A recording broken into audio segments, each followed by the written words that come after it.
us? All right, in this video, we will tackle just the last two questions on your Mod B review. So number 12 says graph and find solutions to the following system of equations. Be sure to use your calculator. So I'm going to be popping back and forth between a Desmos. So let's go ahead and open up that Desmos graphing calculator right now.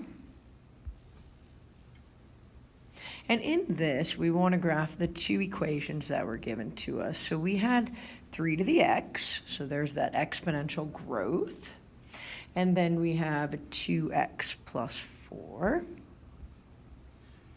And so our intersection points, if I can zoom in here, I want to really zoom in because I'm not looking for that x-intercept. So there's one of our intersection points. So negative 1.94, comma, 0.1186.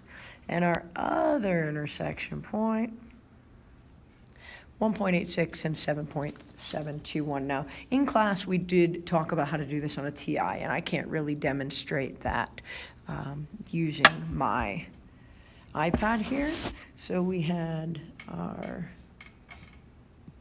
exponential curve here, and then our line.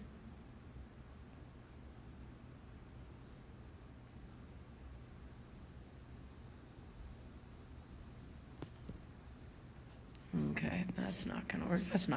That's not a good drawing of them, but we had those two intersection points, and just to refresh our memory, those were negative 1.94, comma, 0.12 when rounded. And then 1.86, comma, 7.72, right? And I got those from Desmos, but you would, or we talked about in class how to get those using your TI, which you'll be able to use on the test. Okay, the last question is an inequality question.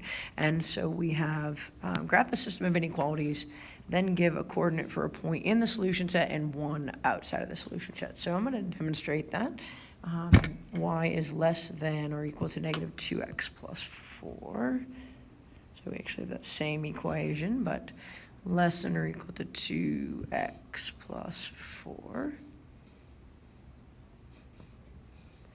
Okay, so you'll notice what we have here is, let me just click the home button, is this shaded region, and the solutions are anything within that shaded region. So a solution here might be like 5, 1 or 5, 2 or 1, 3, anything that's over in that green shaded region. And then the other equation they ask us to graph is 1/3 x plus 2. 1/3 x plus 2. So y is just greater than 1/3 x plus 2. So the solutions to the y is greater than 1/3 x plus 2 are anything in the purple shaded region. But what we're particularly interested in is those things in this double shaded region, kind of this cone-shaped region off to the side. So I'm going to give the intersection point of 5, and I know that you can't. Here, let me do this. I think this might work. So that's a solution, okay? So that 0.55 is a solution, that black dot that just popped up. Anything not in there, so like 0, 0.7. You see that red dot? Not a solution. Although it is in one of the shaded regions, it has to be in both of the shaded regions to be a solution. So we'll use 5 and 0.7. And again, in class, we talked about how to do this on your TI. And so hopefully you feel comfortable with both of those. Okay, so there's your review through those two different videos. Hopefully you are all set to go on the exam.